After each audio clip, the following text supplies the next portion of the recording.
Bismillahirrahmanirrahim. Alhamdulillahirabbil alamin. Wassalatu wassalamu ala asyrafil anbiya wal mursalin.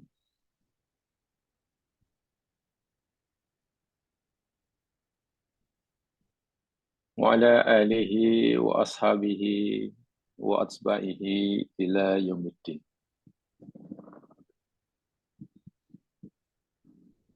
Raditu billahi wa rabba wa bil islami dina. Wa bi Muhammadin nabiyya wa rasulah. Bismillahilladzi la yadurru ma'asmihi syai'un fil ardi wala fis sama'. Wa huwas sami'ul alim.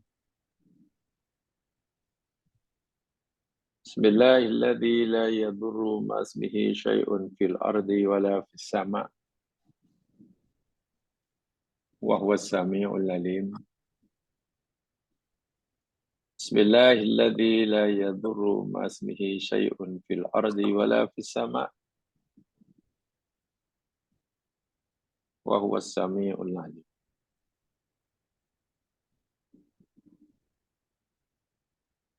Allahumma asbahna ala fitratil Islam wa ala kalimatil haqq wa ala dini nabiyina Muhammadin sallallahu alaihi wasallam wa ala millati abina Ibrahim hanifa muslima wa ma kana minal musyrikin. Rabbana la tada' lana fi maqamina hadza damban illa ghafartah wa la dainan illa qadaitah wa la hamman illa farajtah wa la maridan illa syafaitah wa la maridan illa syafaitah wa la jahilan illa 'allamtah wa la dhalan illa hadaitah wa la mu'saran illa yasartah birahmatika ya arhamar rahimin. Rabbi shrah li sadri wa yassir li amri wahlul 'uqdatam min lisani yafqahu qawli. Amma ba'd.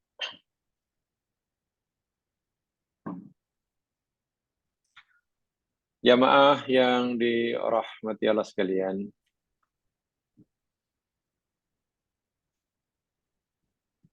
semoga Allah Subhanahu wa taala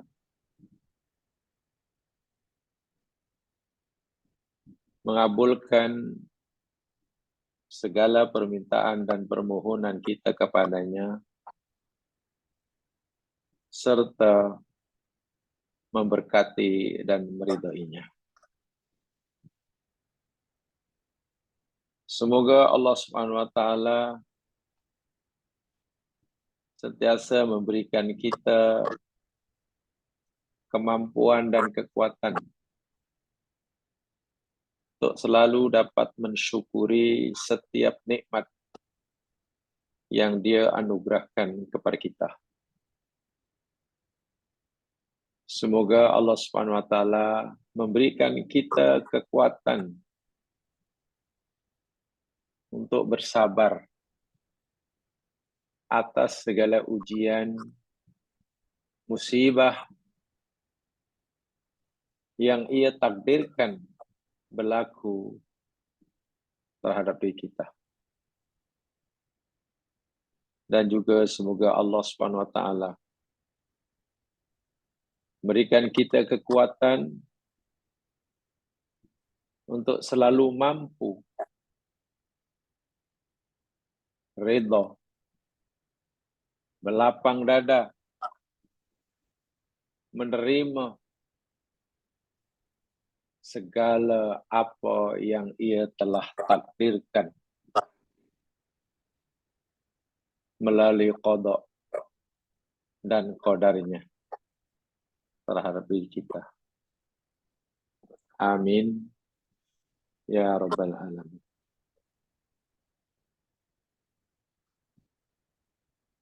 Jemaah sekalian, seperti mana yang telah saya sampaikan minggu lepas, uraian tentang ayat terakhir daripada surah Al-Baqarah kita cukupkan setakat itu sahaja, walaupun tentu uraian yang selengkapnya, maksud yang terkandung di dalam ayat terakhir surah Al-Baqarah tidak hanya sebagaimana yang kita telah pelajari itu. Sebaliknya, kita yakin isi kandungan daripada ayat terakhir surah Al-Baqarah jauh lebih luas, lebih dalam daripada apa yang kita telah pelajari. Dengan kata lain, apa yang kita pelajari selama ini tentang akhir surah Al-Baqarah, saya yakin dan percaya ianya hanya sebagian kecil dan sedikit sahaja daripada maksud sebenar yang ada di dalam ayat tersebut. Namun, ada perkara yang kita rasa perlu juga mengetahui tapi tidak sempat disampaikan pada sedi lepas. Sebaliknya saya serahkan pada jamaah sekalian untuk mencari jawapan. Masalah tersebut yakni jika segala-galanya apa yang akan berlaku di dunia ini, yang akan menimpa diri kita ini, ianya telah ditetapkan oleh Allah melalui qada dan qadarnya. Melalui qada dan qadarnya. Lalu kenapa Allah suruh kita berdoa? Jika segala-galanya telah ditentukan dan ditakdirkan, mengapa pula Allah suruh kita berdoa?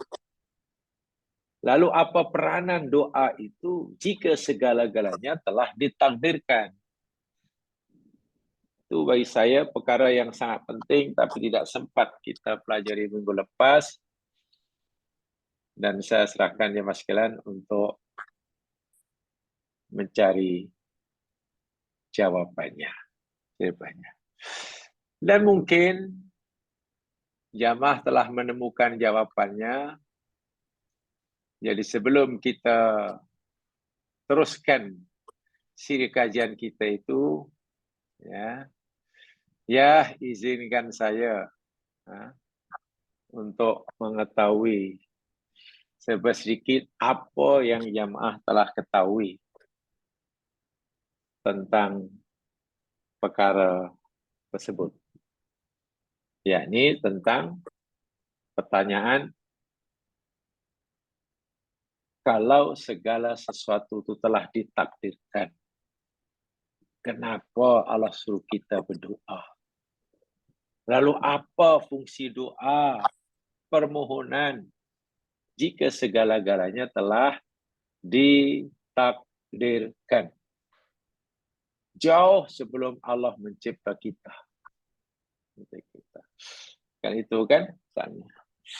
Jadi, sebelum kita teruskan kajian kita, saya ingin mendengar apa fahaman yang jamaah ada tentang perkara tersebut. Saya persilakan terlebih dahulu. Jadi kita dialog saja, relax saja. Sila siapa yang nak memberi jawaban, saya persilakan. Saya persilakan. Atau yang sudah di-on-kan itu dia punya audio itu. Siapa yang sudah on-kan audio dari tadi ini mungkin nak beri jawaban. Saya persilakan.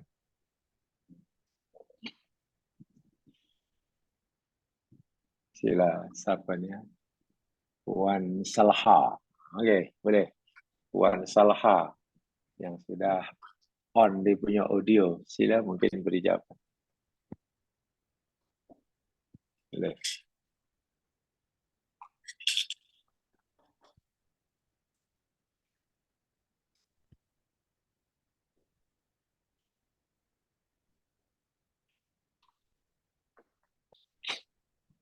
Ya, ada? Sila. Assalamualaikum Ustaz. Mungkin saya Waalaikumsalam warahmatullahi wabarakatuh. Silakan. Walaupun apa dah ditetapkan untuk setiap makhluk, tapi apa yang dah tetapkan ada yang boleh ditukar. So disebabkan itu kita berdoa supaya apa yang ditakdirkan Allah boleh bertukar. Boleh diangkat ke apa ke, satu daripadanya lah saya rasa. Ya, maksudnya apa yang ditetapkan itu tidak bersifat pasti, itulah. Ya. Maknanya apa yang Allah takdirkan itu tidak bersifat pasti. Ada separuh daripadanya, ada yang dah ditetapkan tak boleh ditukar. Tapi mungkin ada yang masih boleh ditukar sekiranya kita betul-betul berhasrat untuk berdoa kepadanya. Maknanya ada yang dikatakan oleh Allah sesuatu yang belum pasti berlaku dan mungkin akan bertukar, akan berlaku berbeza dengan apa yang telah ditetapkan kerana adanya doa daripada kita. Gitu ya? Ya. Okey. Yang lain mungkin silakan. Assalamualaikum Ustaz. Waalaikumsalam warahmatullahi. Sila siapa ni? Bagi saya Wan Afiah ya? Ya. Atia. Ya, silakan. Kerana ketetapan Allah itu tidak dalam pengetahuan kita, maka kita tidak tahu apakah yang disediakan itu kita rasakan sesuai dengan kita, maka kita memohon yang terbaik. Kerana kita tidak tahu, walaupun sudah ditetapkan. Maka kita hanya bertugas, ya, kita seperti memohon yang terbaik kerana kita tidak tahu.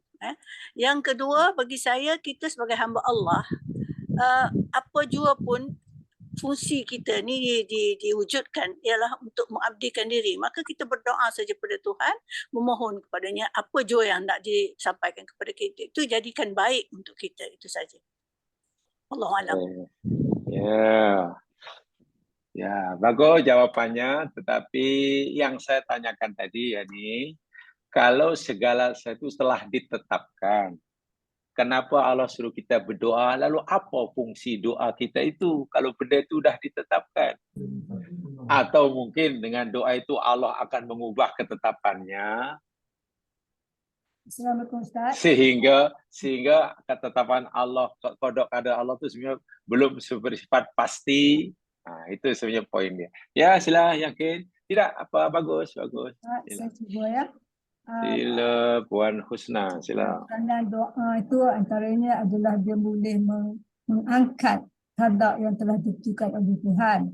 Sebagai contoh, di dalam surah As-Saffat mengenai Nabi Yunus, yang telah melarikan diri, telah ditelan oleh ikan besar, dan dia berdoa, berzikir. Itu maknanya doa ibadah dia dalam itu. Dan Tuhan sini dalam ayat ini menyatakan, ya, kerana doa orang yang salih itu, Allah selamatkan Nabi, hantar Nabi Yunus itu ke daratan. Dan seterusnya dalam surah As-Saffat 143, maka kalaulah dia bukan daripada orang yang mengerti Allah dengan bertasbih, pasti dia akan tinggal dalam perut ikan itu sehingga mereka dibangkitkan. Jadi ini sebagai bukti, ya, bahawa doa itu boleh mengangkat setengah kadar untukkan oleh Tuhan. Singkat. Okey. Contohnya kisah Nabi Yunus. Nabi Yunus. Pertanyaannya, ketika Nabi Yunus terperangkap dalam ikan, Nabi Yunus kata, La ilaha illa anta subhanaka inni kuntu minaz zalimin. Betul ya? Ya. Adakah dalam ucapan Nabi Yunus atau dipanggil doa ibadah La ilaha illa anta subhanaka inni kuntu minaz zalimin itu Nabi Yunus minta dikeluarkan dari perut ikan? Tidak. Tidak. Kalau Nabi Yunus tidak minta dikeluarkan dari ikan, lalu apa kaitan doa itu dengan dikeluarkannya dari perut ikan? Ya, kerana Tuhan tu kalau dia memberikan rahmat padanya, dia selalu memberikan sesuatu yang kita minta lebih diberi ataupun yang kita tak minta. Yang terbaik pada kita Tuhan berikan. Okey. Ibadahnya. Okey. Ini jamaah sekalian ya. Penjelasannya tidak salah semua itu, tidak salah. Boleh diterima 3 jawapan tadi. Tapi kalau dikatakan adakah tepat 100% jawaban itu sesuai dengan pertanyaan, kenapa kita disuruh berdoa sedangkan semuanya telah ditakdirkan? Dengan kata lain, apa peranan doa? Kan doa itu memohon, ya, dengan terhadap sesuatu yang dah ditetap. Yang ditetapkan. Kalaulah doa itu boleh mengubah apa yang Allah tetapkan, takdir Allah Subhanahu Wa Taala, bermakna takdir Allah tidak bersifat pasti, gitu kan? Faham dari situ? Kalau doa itu boleh mengubah takdir Allah, makna takdir Allah itu tidak bersifat pasti. Satu. Okey. Tapi kalau takdir Allah itu bersifat pasti, lalu buat kenapa Allah suruh kita meminta? Kan macam sia-sia. Seakan-akan, wahai hambaku, takdirku pasti berlaku pada kamu. Lalu bagaimanapun kamu, mintalah supaya aku mengubah takdirku ke atas kamu. Tapi jika kamu meminta kepada aku agar aku tukar takdirku pada kamu pun, aku tak akan minta. Kecewa pasti kalau itu maksudnya kan. Begini jamaah sekalian penjelasannya. Seperti mana yang dikatakan yang pertama tadi ada nampak terang sedikit, yakni takdir sebenarnya ada 2. Ada satu takdir namanya mubrom. Tapi bulan itu takdir Tuhan Allah yang memang Allah tidak akan mengubah. Tak akan mengubah. Mau sujud 24 jam ke, mau doa hingga meleleh air liur ke, tak akan diubah. Itu namanya mubrom. Betul-betul itu pilihan Allah, kehendak Allah 100%, dan kita tidak diberi ruang sikit pun untuk ikut campur istilahnya dalam perkara itu. Dan yang kedua ada namanya takdir mu'allaq. Hadir mu'allaq ini yakni takdir yang Allah Subhanahu Wa Taala akan menetapkan sesuatu disandarkan kepada faktor-faktor luaran. Contoh, kita sakit. Allah bagi tahu kita, wahai hambaku yang sakit, ketetapanku buat kamu, satu, kamu terus sakit tak akan sembuh jika kamu tidak berobat. Yang kedua, wahai hambaku, kamu sakit dan ketetapanku buat kamu, kamu akan sembuh jika kamu berobat. Jadi ketetapan qada takdir Allah buat kita semasa sakit itu ada dua. Boleh jadi terus sakit, boleh jadi terus sembuh. Dan apa yang menentukan Allah nak takdirkan yang mana, sakit ke sembuh, bergantung apa yang kita pilih. Dalam qada mu'allaq di sinilah doa itu berfungsi dan berperanan. Kita lapar, kita ingin kenyang, Allah boleh takdirkan kita kenyang dan Allah boleh takdirkan kita terus lapar. Seakan-akan takdir berkata, wahai hambaku, kamu sekarang lapar. Ya. Dan aku akan terus takdirkan kamu lapar, tidak akan kenyang jika kamu tidak mau makan. Itu takdir Allah. Tapi jika kamu makan, aku akan takdirkan kamu hilang lapar, jadilah kenyang. Jadi dalam hal ini Allah menyuruh kita memilih takdir yang Allah akan tentukan bagi kita. Kita ada pilihan di situ. Tetap saja yang menentukan, yang takdirkan itu Allah. Kalau kita lapar, itu takdir Allah. Tapi takdir Allah itu oleh kerana kita tidak mau makan. Bila Allah jadikan kita kenyang, ya itu takdir Allah kerana kita makan. Di sinilah takdir yang seperti inilah nanti doa itu berperanan. Apa maksudnya? Begini penjelasannya. Pertama, saya ingin bacakan hadis Nabi SAW. Hadis ini daripada Abdullah bin Umar radhiyallahu anhu. Anak kepada Umar bin Al-Khattab. Namanya Abdullah. Hadis ini saya kutip daripada kitab Sunan At-Tirmizi. Sunan At-Tirmizi. Jadi perawinya Imam At-Tirmizi lah. Nomor hadisnya 3548.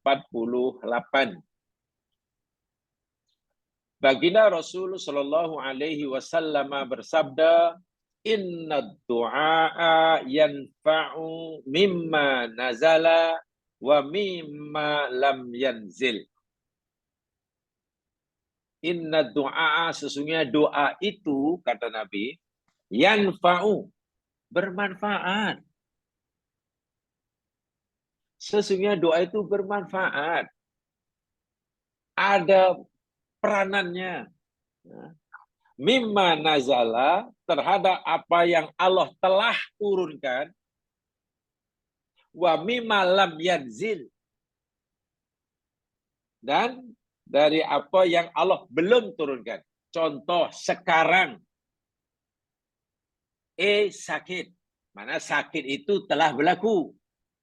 Qada Allah telah berlaku pada orang itu sakit.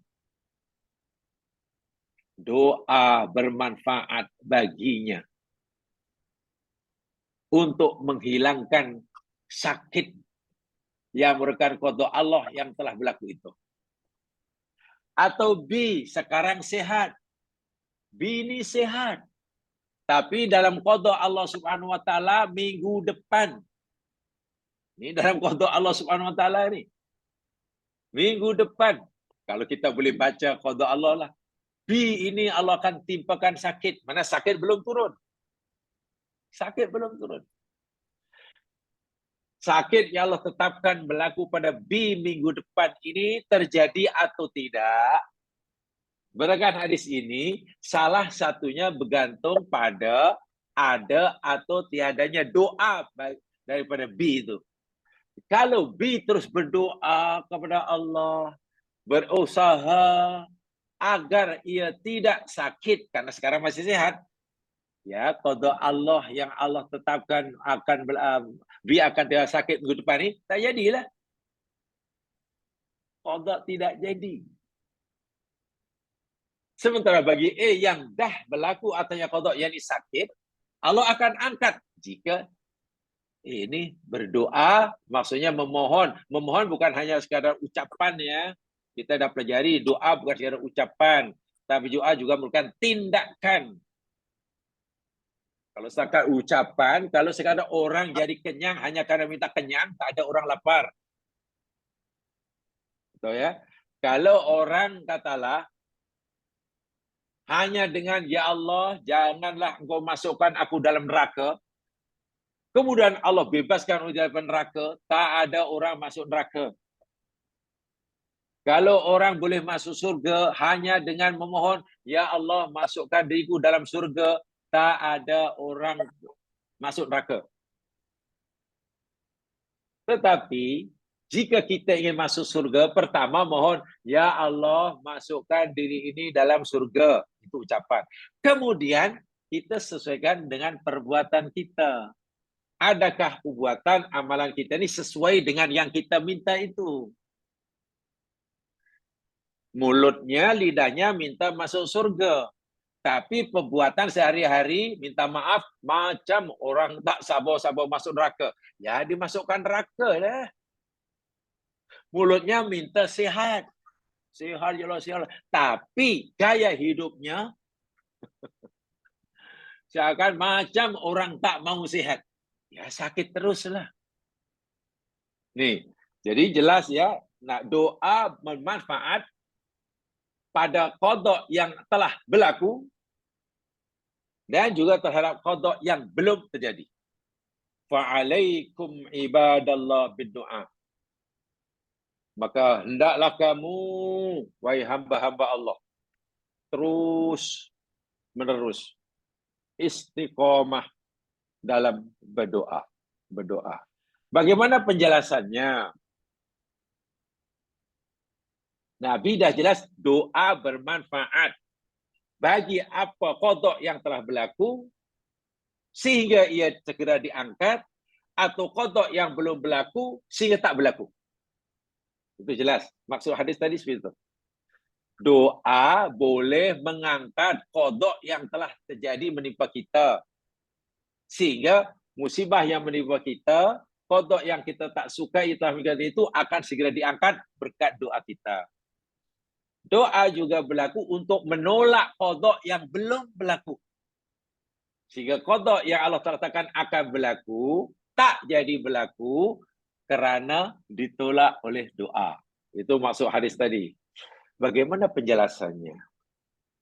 Penjelasannya yang dijelaskan oleh Rasulullah SAW dalam hadis yang lain di Imam Ahmad, Imam Ibnu Majah,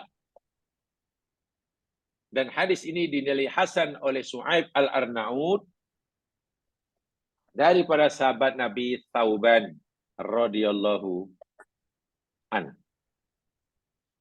Kata Nabi sallallahu alaihi wasallam, innal abda la yahrumur rizq bidzambi yusibuhu. Sesungguhnya seorang hamba itu dihalang rezekinya. Diharamkan rezekinya, dihalang rezekinya. Rezeki dia tak turun dengan sebab dosa yang dia lakukan. Subhanallah. Maknanya jika orang tu banyak dosa, rezekinya terhalang. Mungkin ada yang tanya, habis macam orang kafir banyak dosa, rezekinya melimpah-limpah. Kalau kita lihat itu begini jawapannya. Jamaah sekalian, Allah bagi keperluan hidup kepada manusia hambanya ini, keperluan hidup yang diberikan oleh manusia, pemberian Allah itu namanya rezeki. Okay. Keperluan hidup yang diperlukan oleh manusia pemberian Allah itu ada dua. Ada kalanya Allah memberi keperluan hidup, memberi kecukupan keperluan hidup hambanya dengan ridha. dengan ridho. Ada kalanya Allah memberikan keperluan hidup hambanya dengan benci. Nah, rezeki yang dimaksudkan dalam hadis ini yakni apa yang Allah berikan pada hambanya dengan ridhonya.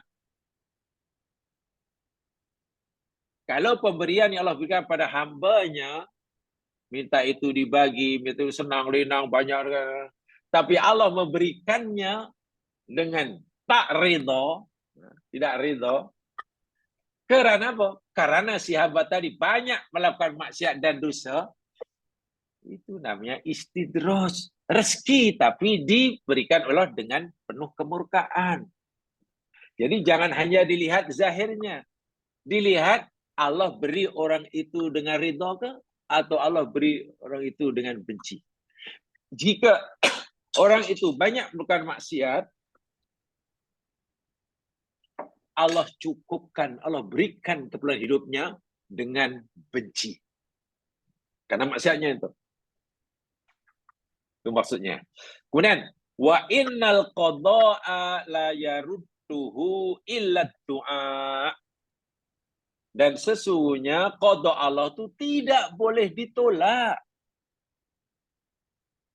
Apa yang Allah telah tetapkan di Lauh Mahfuz sebelum Allah cipta bumi, langit dan isinya, tak boleh ditolak, kata Nabi.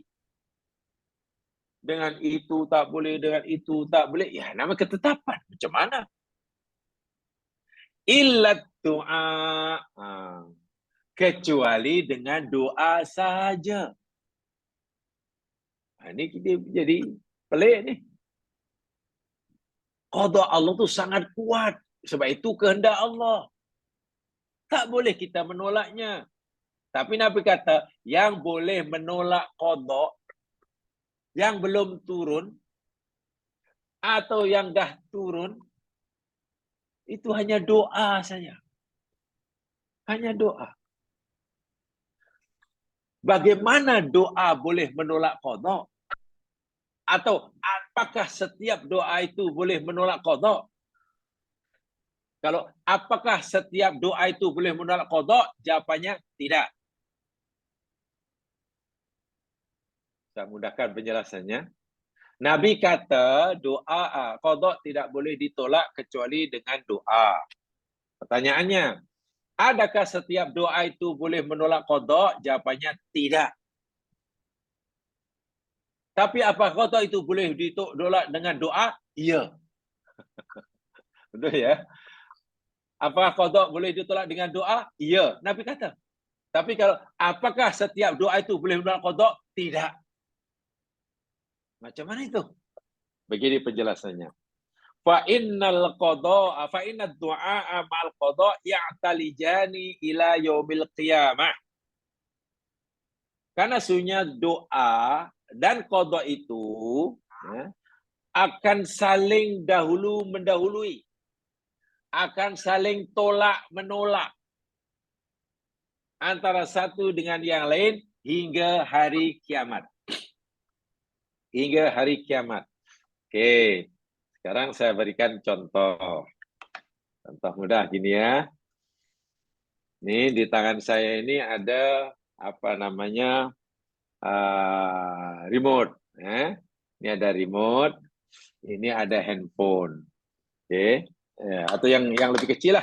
Nah, ini ada airport. Oh, tak nampak ya. Nah, tak apalah ini. Ini ada fixed inhaler. Ini ada fixed inhaler. Dan ini ada remote control. Oke. Ya, mas kan, tolonglah perhatikan ya. Qada itu datang daripada Allah. Kan dari atas turun ke bawah. Qada Allah. Dari atas ke bawah. Karena beri Allah kepada kita. Turun. Yang ini, remote ini kita ibaratkan doa. Doa itu daripada kita, hamba naik ke Allah. So, naik ke atas. Doa dari bawah, dari hamba, naik ke atas. Qada daripada Allah, turun ke kita. Dari atas ke bawah. Betul ya? Nah, kemudian Nabi kata, doa yang naik ke atas, kepada Allah SWT, dan qada yang datang dari atas ke bawah, itu bertemu, berjumpa. Di mana? Ya di alam-alam atas sanalah kita tak tahulah. Yang pasti tidaklah di bulan. Jadi daripada alam gaib yang paling atas dengan alam dunia yang paling bawah, bertembung di tengah jalan. Setelah bertembung itu ya masirahan, qada dan doa itu saling tolak menolak. Doa coba menolak qada ke atas. Qada pula coba menolak apa namanya? Doa ke bawah. Kurang nampak ya kalau tak pasal. Ya, nak tukar background je biar nampak jelas. Okey, sekarang sudah nampak lah.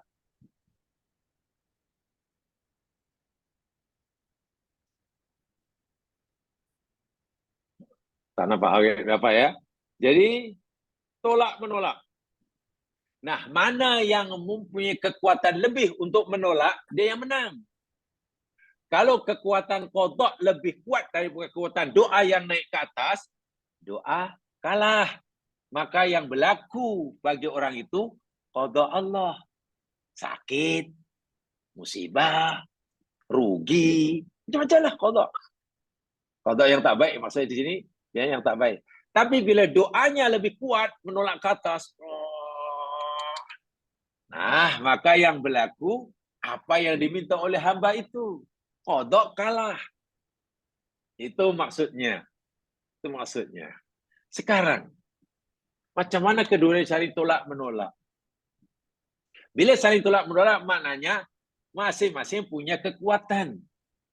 Qada turun punya kekuatan untuk menolak doa hingga doa tak boleh naik. Doa yang datang daripada bawah punya kekuatan ke atas. Bila makin kuat, mampu menolak ketetapan qada, tak jadi. Bahasa mudahnya begitu. Sekarang, turun atau tidaknya, berlaku atau tidaknya qada yang turun dari atas kepada kita, itu bergantung kepada apa? Jemaah sekalian. Saya ulangi. Qada itu terjadi atau tidak bergantung pada apa? Menurut jemaah sekalian.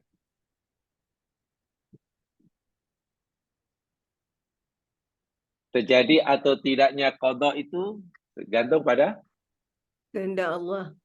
kehendak Allah, masyiatullah. Betul? Masyiatullah. Sekarang, dikabulkan atau ditolaknya doa kita oleh Allah itu bergantung pada apa? Niat dalam hati kita. Allah boleh tahu kita sungguh-sungguh. Bergantung pada apa? Bergantung pada masyiatullah juga. Di sinilah poinnya. Jawapan yang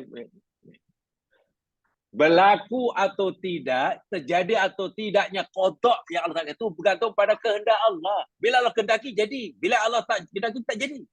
Doa demikian juga. Allah kabulkan ke, Allah tak kabulkan doa kita ke, bergantung pada 100% bergantung pada kehendak Allah. Tolong dipahami ini. Artinya, qada dan qadar berlaku atau tidak 100% bergantung pada kehendak Allah. Doa kita makbul atau tidak, didengar atau tidak oleh Allah bergantung juga 100% pada kehendak Allah. Kedua-dua benda ini berlaku atau tidaknya bergantung pada masyiatullah. Betul? Faham itu? Nah sekarang, bila doa dan qada ini bertembung di langit sana, tak tahu langit ke berapa, tolak menolak. Pertanyaannya, mana yang Allah kehendaki? Adakah Allah menghendaki qadanya berlaku atau Allah menghendaki doa hamba dikabulkan? Di sinilah rahsia dia. Jika Allah menghendaki, jika Allah yang Allah kehendaki itu qadanya mesti berlaku, ya doakanlah. Doakanlah. Tapi jika yang Allah kehendaki itu kemakbulan doa manusia, qadanya tertolak. Karena keduanya berlaku pada kehendak Allah. Nah, di sini perlunya Mungkin kita tanya, bila Allah akan menghendaki doa kita dikabulkan? Kan begitu kan? Sebab kemakbulan doa itu 100% bergantung pada kehendak Allah. Iya. Ada orang berdoa baru Allahumma sudah makbul. Iya. Mungkin belum terucap Allah sudah kabulkan. Ada yang doa 3 muka surat tak ada tanda-tanda pun. Ya. Karena Allah tahu siapa, doa siapa yang Allah kehendaki ia kabulkan. Dan doa dari mana yang Allah kehendaki tidak kabulkan. Nah, karena kedua-duanya ini berlaku atas kehendak Allah, kemakbulan doa pun berlaku atas masyiatullah, berlakunya qada pun berlaku atas masyiatullah, maka mana yang Allah kehendaki, kita tidak perlu mempertanyakan sekuat apa kehendak Allah menghendaki qada itu berlaku. Itu kita tak perlu mempertanyakanlah, itu hak Allah, rahsia Allah. Tetapi agak-agak sekuat apa Allah menghendaki doa kita dikabulkan. Di sini bergantung pada diri kita. Baru bergantung diri kita. Jika kita doa kita bersungguh-sungguh, memenuhi syarat yang Allah telah tetapkan, sesuai dengan hakikat doa, maka doa itu punya kekuatan. Kekuatan naik ke atas, menolak ke atas sangat kuat. Karena apa? Doa yang kita panjatkan sesuai dengan apa yang Allah tetapkan. Saat itu doa mampu menolak qada dan qadar. Tapi qada yang turun ke bawah sangat kuat, sangat laju. Dari bawah kita berdoa, tapi doanya hanya Allahumma ja'alni rabban. Ya tak jadilah. Doa kita tidak memenuhi syarat. Doa kita tidak mencapai piawaian yang Allah tetapkan. Jadi, ya doa hanya suara, tapi tidak punya kekuatan sikit pun. Sebab itu beza jemaah sekalian. Orang yang berdoa dengan mulut saja, dengan orang berdoa dengan hati, lain kekuatan doa itu. Saya ada satu contoh. Kita minta, ya Allah, ya Tuhanku, berilah hamba-Mu kesehatan. Kita minta sihat. Boleh? Tapi kita minta sihat kepada Allah semasa kita masih sihat walafiat. Baru pergi balik check up doktor, wah, tak ada masalah kesihatan. Kita yakin kita sihat, doktor pun sakit sihat, lalu ya Allah, ya Tuhanku, berilah kesihatan. Tidak salah doa itu. Betul. Dengan kita memohon pada Allah kesihatan. Minta sehat, minta sembuh ketika kita sedang sakit yang kritikal. Ketika doktor kata, Tuhan, kami dah berusaha bersungguh-sungguh dan mungkin ya hanya beberapa langkah yang kami buat. Jadi selebihnya Tuhan minta pertolongan lah, minta semua ada Allah lah, karena Dia menyembuhkan. Lain. Hati kita masih berbeza ketika kita berdoa minta sihat semasa kita sakit dengan ketika semasa kita berdoa semasa kita sihat. Doa kita minta sihat semasa sakit itu lebih powerful berbanding nasihat. Nah ini yang menunjukkan doa itu. Kenapa tadi saya katakan tidak semua doa itu boleh menolak bala, boleh menolak qada? Karena itu tadi. Contoh. Quran beri bayangan ya. Quran memberikan satu contoh. Coba jamaah lihat contoh ini. Ayat ini maksud saya. Mari kita lihat ayatnya. Dan nanti bayangkan ya. Lihat surah Yunus. Surah yang ke-10 ayat 21. Coba lihat.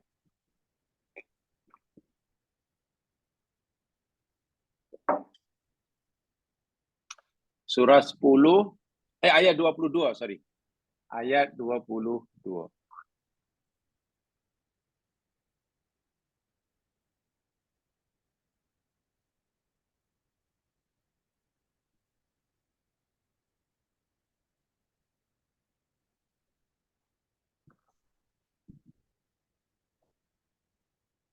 A'udzu billahi minasyaitonir rajim.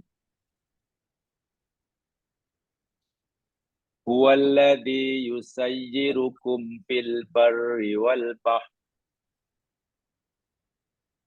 Dialah Allah yang menjalankan kamu, memindah-randahkan kamu dari satu tempat ke tempat yang lain, di darat, di daratan maupun di lautan.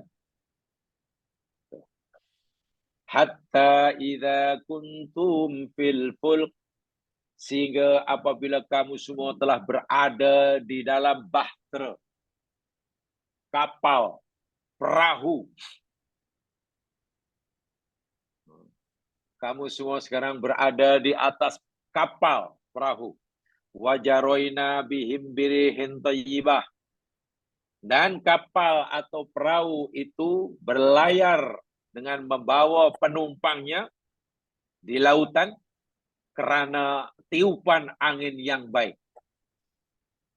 Anginnya tidak terlalu kuat, tidak perlahan, sehingga kapal layar itu berjalan tenang. Gelombang pun tak ada.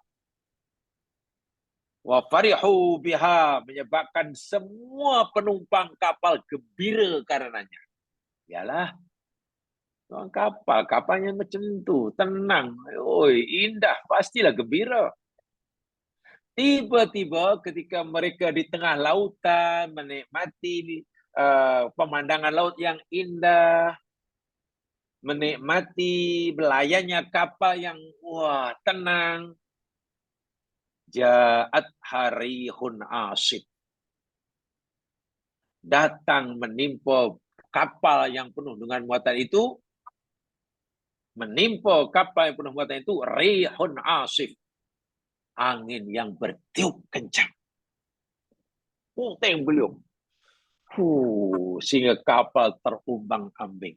Waja'ahumul maut min kulli makan, dan telah datang menimpa kapal atau mereka yang ada dalam kapal itu gelombang dari tiap-tiap tempat dan penjuru.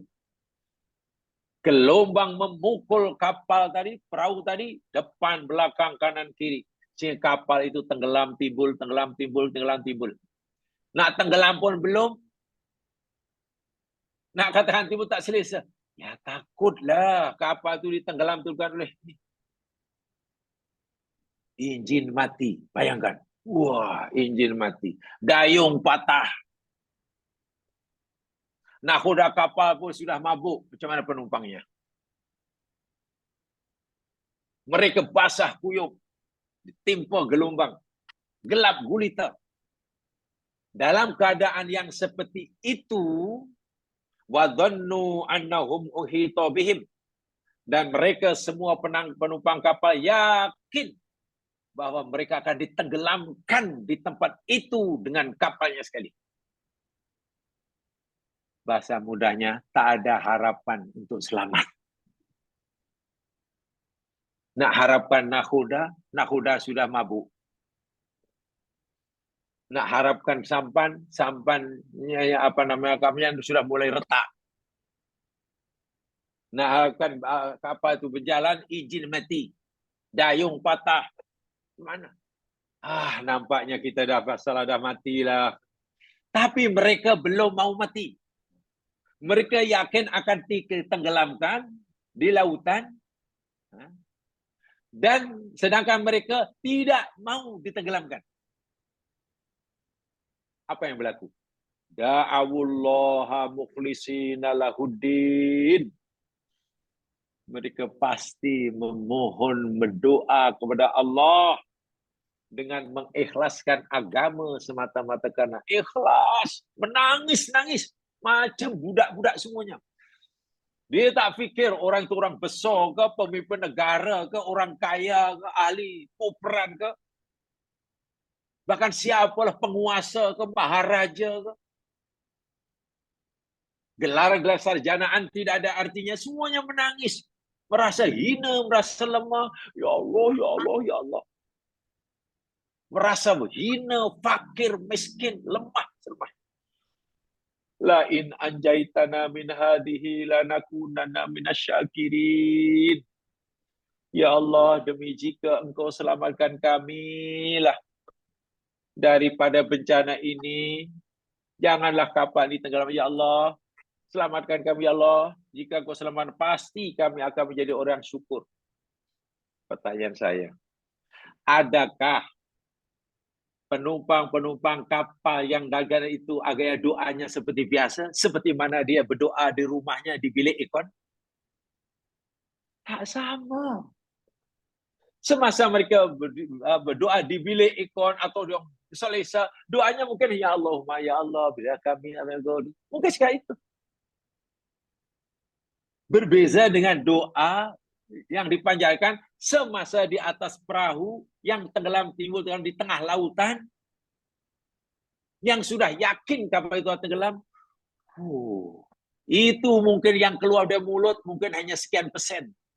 Karena hatinya sudah dipenuhi dengan rasa menangis, takut, tak terkeluarkan.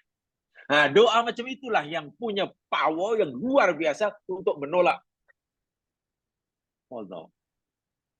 Masalahnya,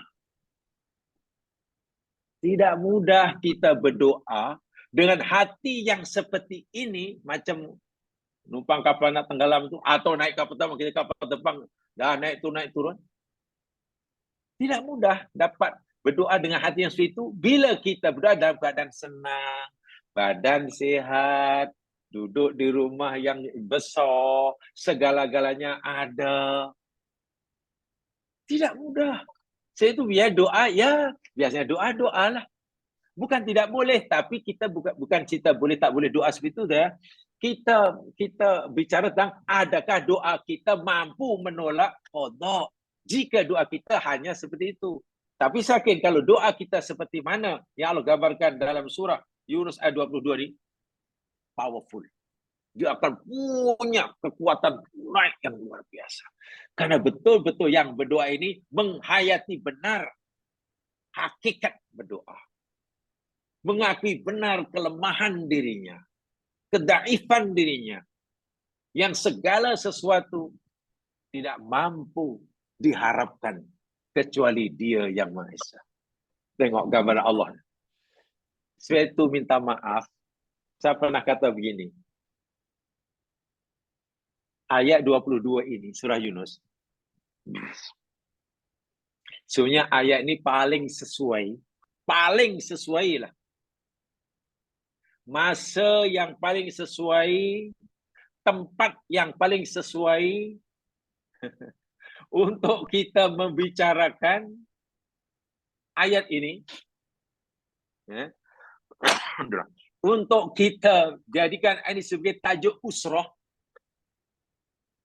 Bukan di masjid, bukan di dewan, bukan di balai rongsi. Ya. Tempat dan masa yang paling sesuai, yakni di tengah laut Cina Selatan.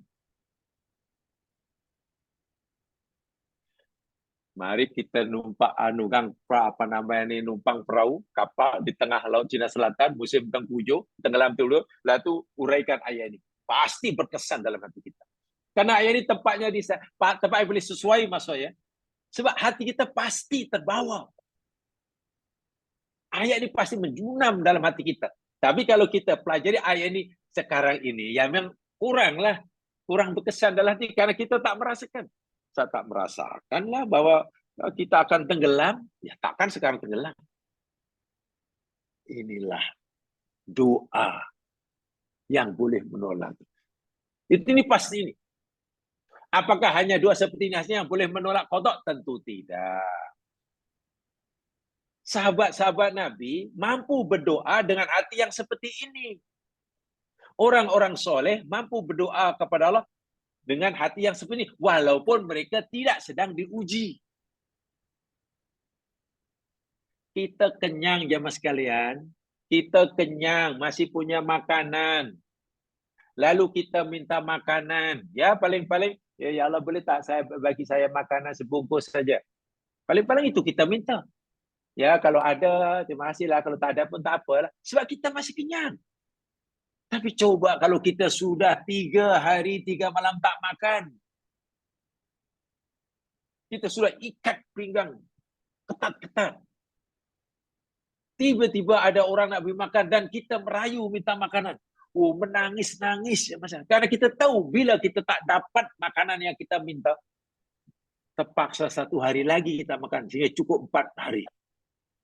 Beza kan? Walaupun doanya sama. Kita minta makanan, minta nasi sebungkus. Kawan itu pun minta nasi sebungkus. Isi doanya sama, yang diminta sama, keadaannya sama. Tapi macam mana? Hati yang berdoa antara kita dan orang itu tak sama. Ya, karena keadaan kita dengan dia tak sama. Kita minta makanan ketika kita masih kenyang. Orang itu minta makanan ketika ia kebuluran. Tak sama. Sebab itulah dalam siri-siri apa saya nyatakan, bila kita berdoa ini, yakinkan diri kita bahwa kita ni fuqara ilallah. Kan itu kan yang kita pelajari minggu lepas. Kita ni fakir kepada Allah, bukan kaya. Kita ni lemah di hadapan Allah, bukan kuat. Jangan kita meminta sesuatu pada Allah, lalu kita merasa mampu hidup tanpa pertolongan Allah. Oh, itu susah. Ini rahsia dia. Nabi Yunus. Coba, walaupun dia tidak minta dikeluarkan dalam perut ikan. Sebenarnya yang diminta oleh Nabi Yunus apa aja dalam perut ikan? Bukan minta dikeluarkan. Bukan. Terus terang Nabi Yunus waktu itu sebenarnya kalau kita pelajari yang diusahakan, tak takut mati. Tak ada ayat yang menyatakan Nabi Yunus takut mati dalam perut ikan. Tidak. Doanya pun la ilaha illa anta subhanaka inni kuntu minadh dhalimin. Yang Nabi Yunus takutkan yakni dosanya meninggalkan kaumnya sebagai nabi, Allah tak ampunkan.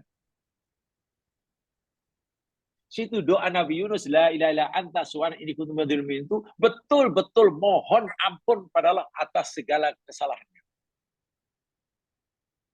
Kalaupun Nabi Yunus mati dalam perut ikan, setelah dosanya diampun, tak jadi masalah. Yang jadi masalah ialah jika dosanya tidak diampun oleh Allah, walaupun ikan memuntahkannya ke daratan. Itu masalah. Selamat daripada mati dalam perut ikan, tapi dosanya tidak diampun. Itu lagi masalah bagi seorang yang soleh.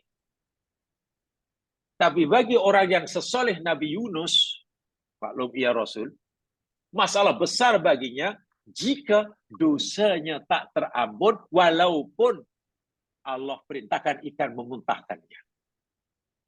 Bahasa kasarnya, apalah untungnya hidup, senang lenang, Allah bagi macam-macam, tapi dosa tidak diampun.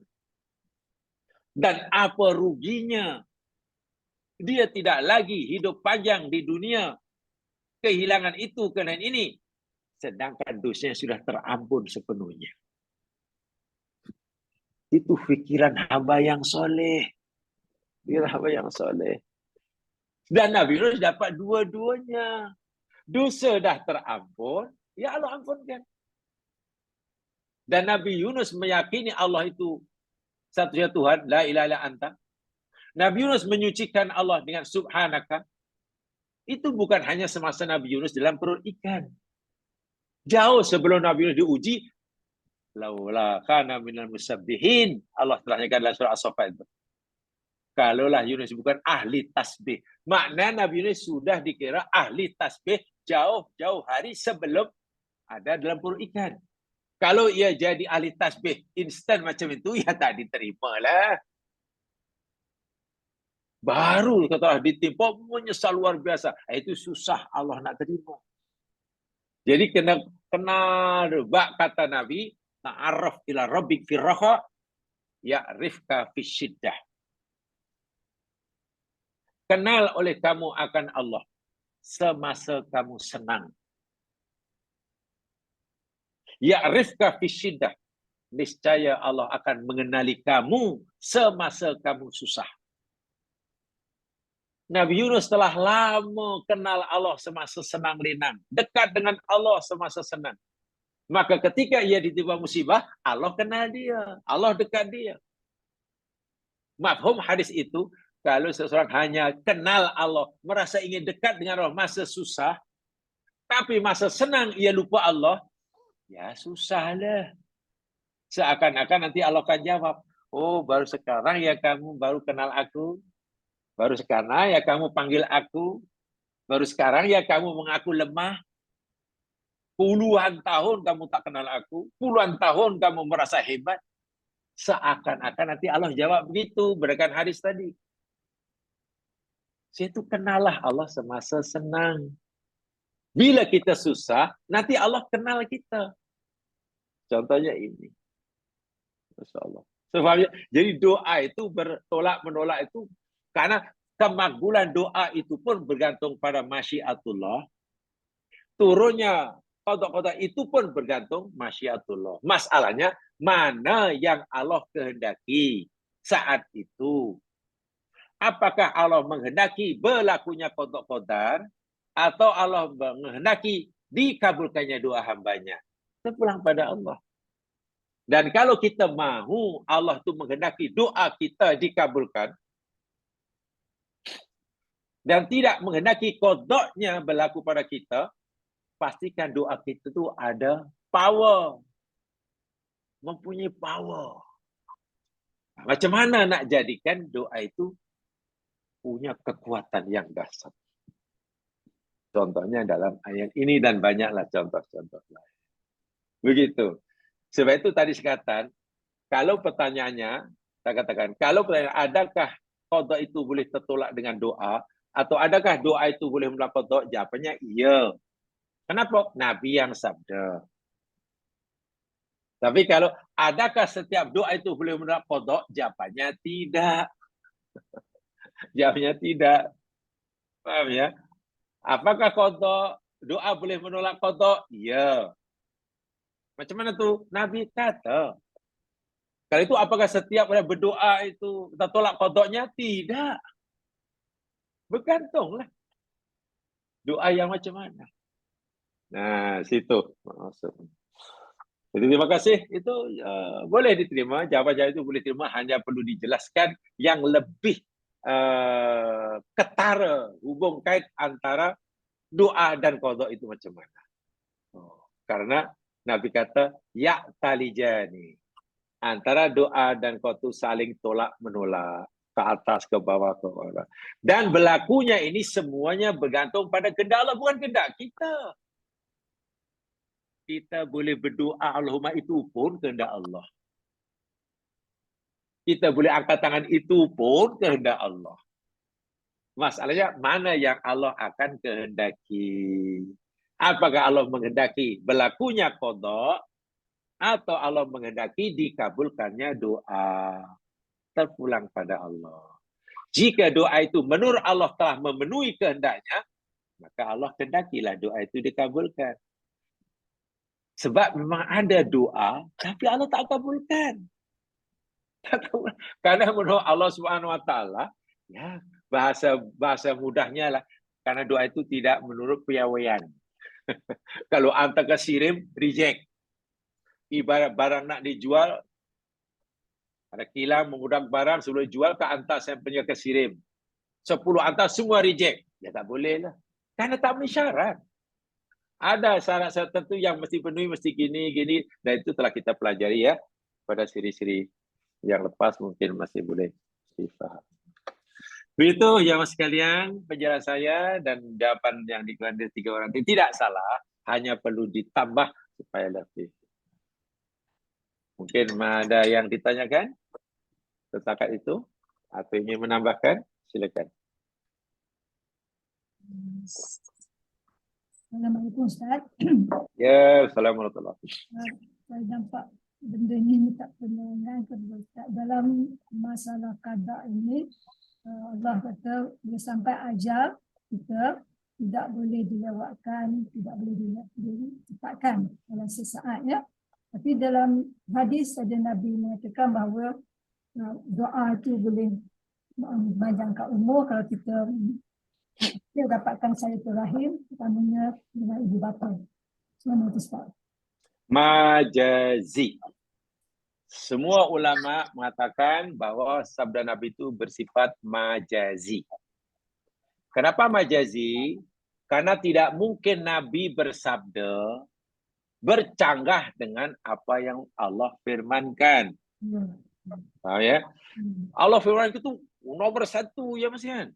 Allah sendiri kata la yastaqdimun. Apabila ajal telah tiba, nak dicepat ke, nak disegerakan ke, nak dilambatkan ke, tak boleh walaupun sesaat. Itu Allah yang kata. Tiba-tiba katalah Nabi kata, tak boleh, minta panjang satu pun boleh. Tak mungkin. Supaya faham dari sunnah, tidak mungkin Nabi bersabda menyalahi Quran. Jika dari segi zahir nampaknya berlawanan, jadi tidak akan memanjangkan umur, kecuali dengan katalah birrul walidain, silaturahim, itu bersifat majazi. Artinya apa jemaah sekalian? Begini. Pertama, ada yang memahami kepanjang umur itu, menambah umur itu maknanya keberkatannya. Satu. Ada orang umurnya berapa yang Allah tetapkan? 30 tahun. Sahaja.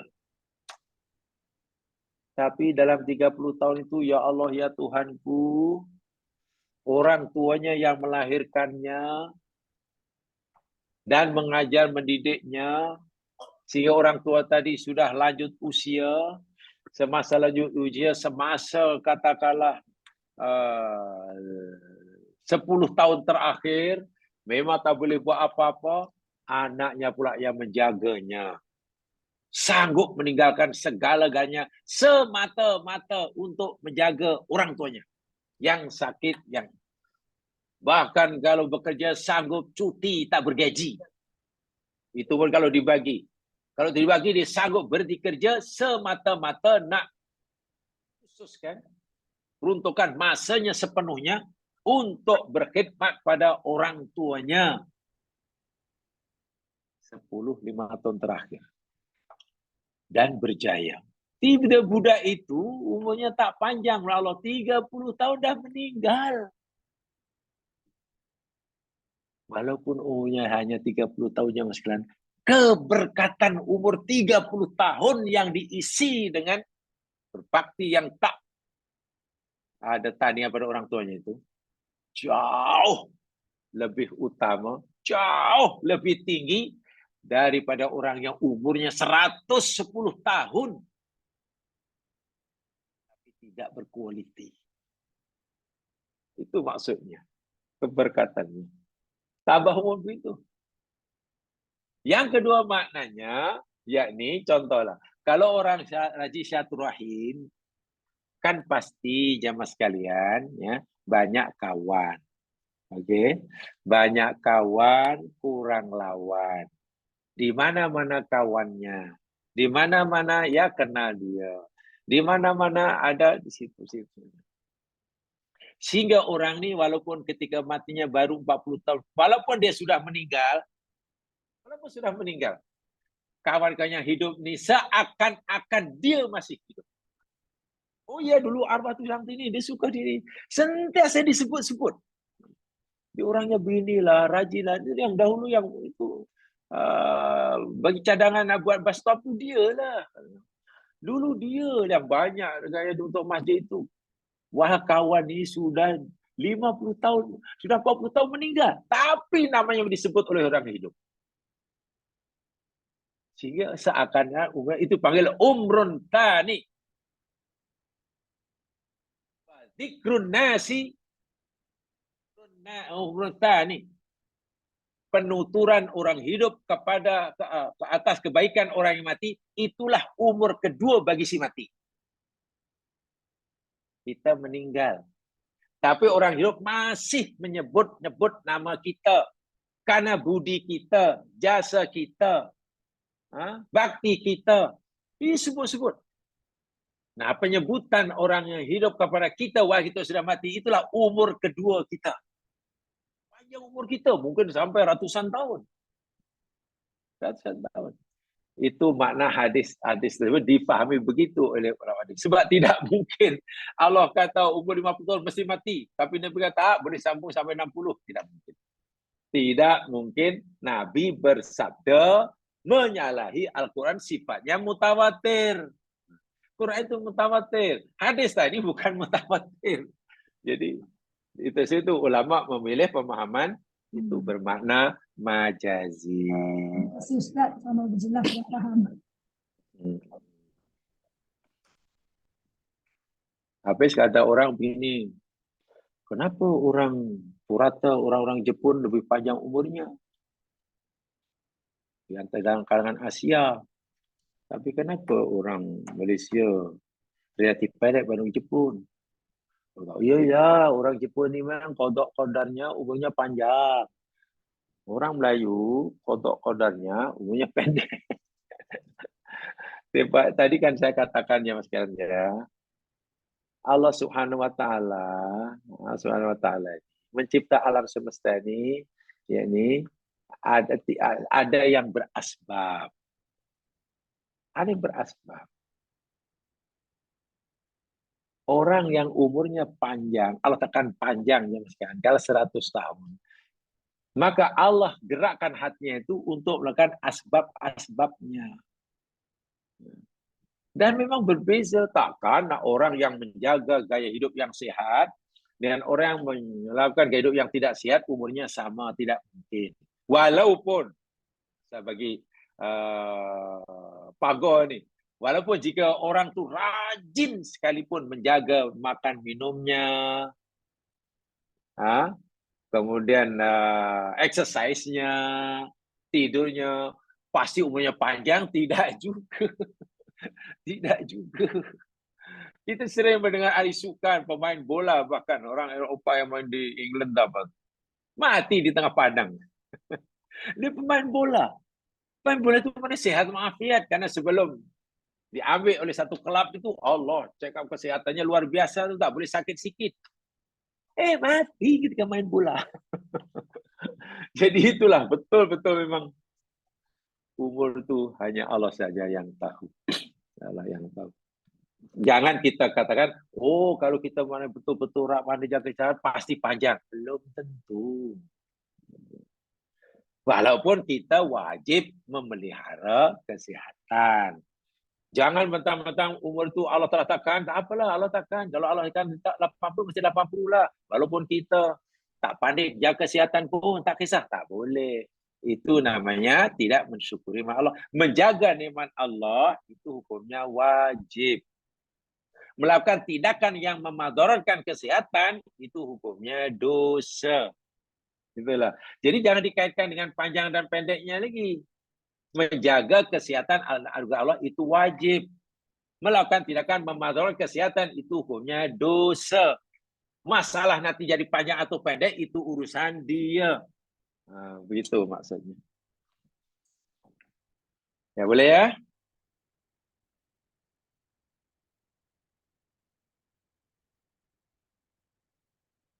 Ada yang lain? Saya beri kesempatan sedikit.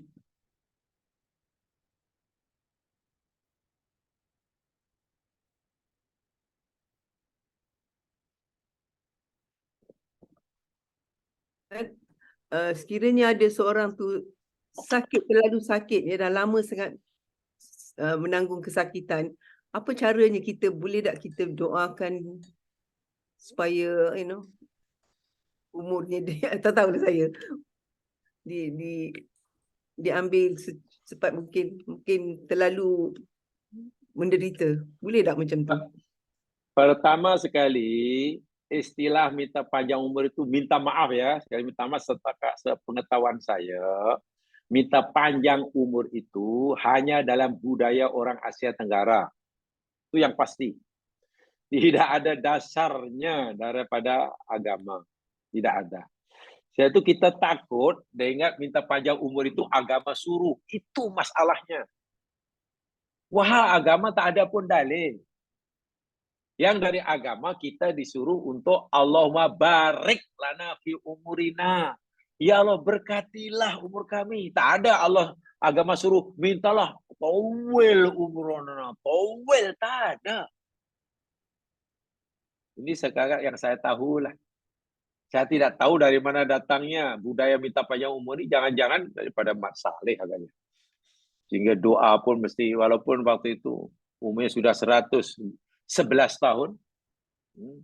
Selepas tiup lilin sebanyak 111 batang, dah mengah-mengah pun, yang dijemput masih mendoakan panjang umurnya. Wah, meniup pun sudah. Yang minta keberkatan, itu satu. Tolong dipahami. Jadi tolong diubah ya, kalau bab umur, tolong, ya Allah berkatilah umurku. Itu saja. Sama, ya Allah umurku yang telah aku gunakan, ya Allah berkatilah. Sementara sakit bagi umurku, ya Allah yang ada ini, bimbinglah kami jalan yang benar. Itu saja. Bukan minta panjang ya. Itu satu. Yang keduanya, kalau kita melihat orang sakit, dan sakit itu katalah menurut dokter pakar yang adil, masih ada harapan untuk sembuh. Ini kata dokter ya, ini bukan mendahului Allah. Dokter, oh masih boleh gini ya, adalah peluang untuk hidup katalah 35% katanya. Ya, usahakanlah. Mohon kepada Allah agar Allah segera disembuhkannya. Oke. Yang kedua, nasihati kepada yang sedang sakit ini agar terus berbaik sangka kepada Allah. Agar terus punya harapan kepada Allah. Itu jika dokter pakar yang adil kata ada harapan untuk sembuh. Kedua, jika katalah yang sakit ini sudah tidak ada harapan untuk sembuh. Kritikal. Sudah kritikal. Yang dokter kata pun, nampaknya tinggal 5% lah. Peluang untuk hidup 5% aja. Dokter pun kata, tak apalah cik, bawa balik ke rumah aja lah. Tawakal pada Allah lah. Sebab kalau duduk sini pun bayar. Satu harinya dah berapa ribu dah. Daripada duduk di sini, kami dah tak boleh buat apa, balik. Dokter kata, balik lah. Itu pertama, yakni bila dah tak ada harapan, kata dokter. Dan si sakit itu katalah masih boleh merespon ucapan kita, masih boleh kita ajak cakap dengannya. Cara menasihatinya, ya Allah, begini ya, karena setiap hidup ini pasti akan menemui ajal. Walaupun Allah punya kuasa yang maha mutlak, jika hendaki awak boleh sihat walafiat, tapi menurut sunatullah, nampaknya penyakit awak ini hanya 5% dia peluang untuk sembuh. Dalam kali itu, nasihatilah secara ikhlas. Jika orang tu masih boleh mendengar ya, saya nasihat awak, tolong yakinkan hati dan jiwa awak lebih bersedia untuk menghadap Allah daripada mengharapkan untuk sembuh. Nasihatkan begitu. Hati hendaklah lebih dipersiapkan untuk menghadap Allah daripada dihibur dengan harapan sembuh yang mungkin tidak kesampaian. Sebab kalau orang itu harapannya untuk sembuh sangat tinggi, sedangkan dokter kata hanya 5%, tiba-tiba mati, minta maaf ya Mas Gilan, mati hatinya kecewa. Kecewa karena apa? Karena harapannya tidak kesampaian. Dan itu menyakitkan sekali. Sebaliknya, jika ia lebih bersedia untuk menghadap Allah, belum menghadap Allah tapi sudah bersedia, tidak terlalu berharap untuk sembuh, hati tak kecewa. Jumpa Allah lapang. Jadi persiapannya yang perlu dipersiapkan dalam saat-saat akhir, sehari dua terakhir itu, mempersiapkan dirinya, jiwanya untuk menghadapi kematian. Tidak boleh fikir yang lain. Itu jika dia masih boleh ya meresponlah, boleh diajak bercakap dengan kita. Tapi kalau dah tak boleh, dia sakit, bahkan tak sedar, doktor berkata, apa doa kita? Nak kata, ya Allah sembuhkanlah, nampak macam harapan nipis sangat. Kan? Atau kita doakan, ya Allah matikan saya, ya Allah, kasihan aku tengok. Menderita dia sakit, dah seminggu dia macam itu. Tak boleh juga. Paling tinggi yang dibenarkan oleh Nabi melihat keadaan seperti itu, Paling tinggi ya. Kita berdoa, ya Allah, in kana hayatuhu khairan min mautihi fahyi wasfi.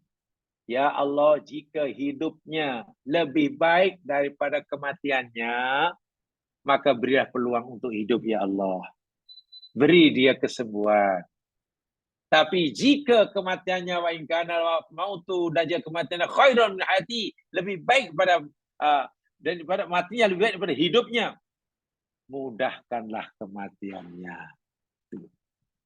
Jadi kena bersyarat doa kita, jangan, ya Allah matikan saya, kasihan aku tengok. Tak boleh.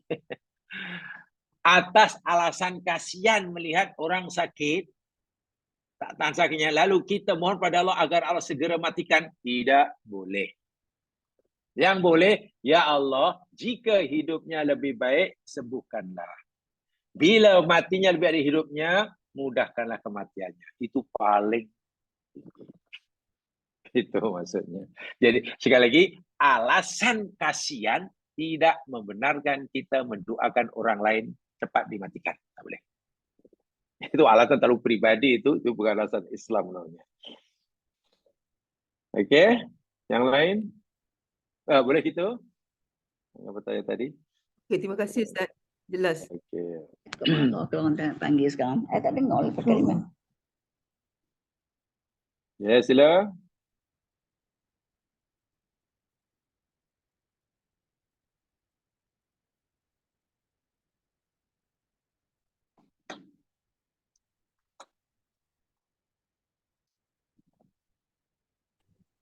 Assalamualaikum Ustaz. Assalamualaikum warahmatullahi wabarakatuh. Saya nak balik kepada soalan Soalan apa? apa? Sama nak tanya ke?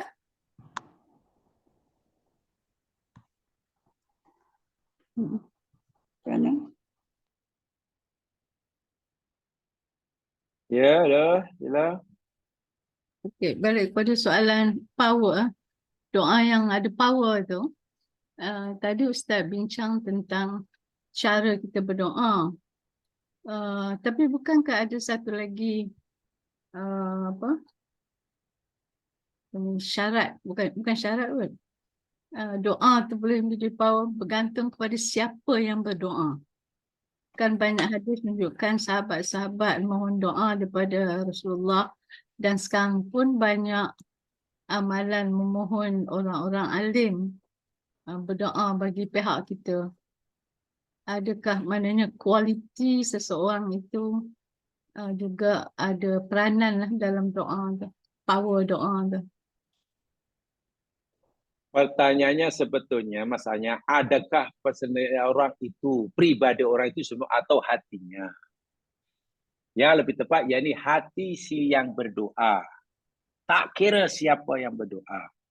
Kalau hati A lebih menepati apa kehendak Allah, lebih bersih, lebih menampakkan kehambaannya, makbulah dia, walaupun dia tidak bergelar syaikh. Faham ya? Yang kedua, jika hati orang itu katalah tidak, belum memenuhi syarat seperti yang kehendak Allah, ya doanya tidak ada power lah, walaupun mungkin dia bergelar ustaz. Maksud saya. Lebih-lebih lagi jika dahlah dia bergelar ustaz, bergelar tok guru, bergelar syekh, bergelar tok alim, hatinya pula mendapat, wah memang leh. Tapi lebih tepat, lebih kepada kerana kualiti hatinya, bukan kepada gelarannya orang itu siapa. Kan? Sama sekali tidak. Ada satu kisah kan, kisah itu popular sebenarnya dalam kitab-kitab tafsir ya. Hanya kadang-kadang tidak disampaikan dia punya sanadnya. Tapi daripada segi pengajaran memang boleh diterima. Kan pernah kan pada zaman Nabi Sulaiman ke Nabi Musa, lupa dah. Sebab saya biasanya kalau kisah ini tidak bersanad itu saya kurang minat mempelajari terus. Kan kemarau panjang. Lalu mereka mengumpulkan, Nabi ini bukan seorang Nabi bukan kaumnya untuk doa, minta hujan. Dalam perjalanan berdoa ini melihat seekor semut menelentang begitu. Melentang sambil tergapai-gapai, dan Nabi ni faham, yang boleh faham bahasa sebut Nabi Sulaiman dia.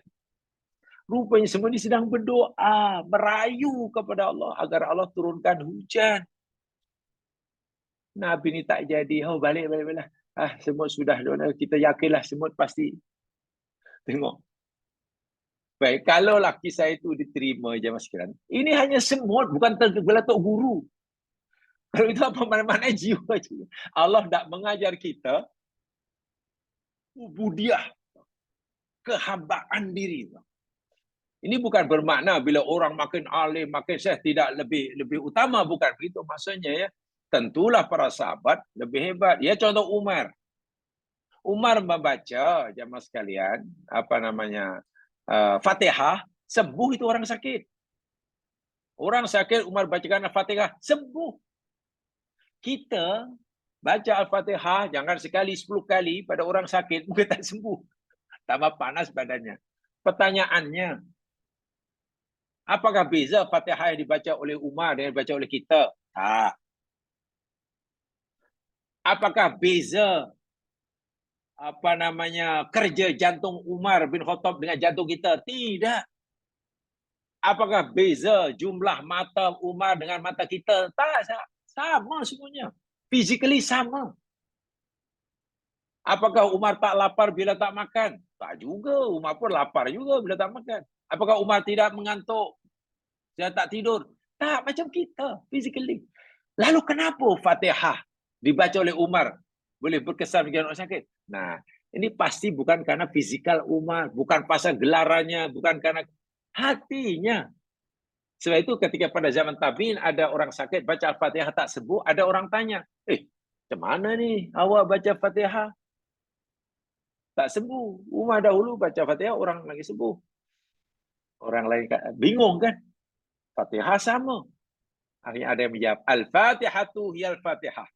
Fatihah yang dia baca itu sama dengan Fatihah yang Umar baca. Kalau sama, kenapa kesannya berbeza? Fa'aina qalbu Umar. Masalahnya, di mana sekarang hati Umar? Tengok. Tapi tadi kata, aina qalbu Umar. Hati. Jadi bukan pada faktor luaran. Walaupun mungkin tak dinafikan. Ya. Jika mungkin orang alim, al-alama, orang hebat, orang soleh, doanya lebih powerful daripada kita yang biasa, boleh jadi. Tapi pasti karena kualiti hatinya berbeza. Lagi-lagi puncanya pasti. Saya beri satu contoh. Bila Nabi bersabda, jamaah sekalian, ittaqu da'watal mazlum fa inna bainahu wa bainallahi fa inna laisa bainahu wa bainallahi hijab. Takutlah kamu pada orang yang dizalimi. Kerana antara dia dan Allah tidak ada hijab. Maknanya mesti makbul lah. Pertanyaan saya. Salah satu doa yang makbul, mana doa yang powerful, yakni doa orang yang dizalimi. Kalau doa yang ada powerful, mesti orang alim. Adakah orang yang dizalim itu mesti alim? Tidak kan? Jadi pasti karena kedudukannya, statusnya sebagai mazlum, teraniaya. Dan orang yang teraniaya itu orang yang hatinya hancur. Orang yang hatinya hancur, lebur, merasa tidak ada siapa yang peduli, dan hanya yakin bahwa Allah menolak. Pasti khusyuk itu doanya. Orang yang doa dan hatinya mungkasirul qalbi. Hatinya hancur. Jadi tidak perlu kalau menunggu jadi syekh baru makbul, orang yang teraniaya tadi kasihanlah. Berapa lama untuk dia jadi syekh? Tapi tengok adilnya agama. Sebab itu lagi sekali pasti karena hati. Hanya orang-orang alim, saya ulangi, orang alama syekh tentu lebih mahir daripada kita untuk menjadikan hati mereka ini lebih tinggi kualiti dia. Itu pastilah ada orang awam. Tapi jangan fikir yang punya hati yang sudah hanya orang yang berilmu tinggi saja. Orang yang teraniaya pun mampu punya hati seperti itu. Sekelip mata. Walaupun mungkin dia tidak alim. Bermakna lagi-lagi punca ada power atau tidak doa itu letaknya pada hati orang tersebut. Itu jawabannya. Terima kasih Ustaz.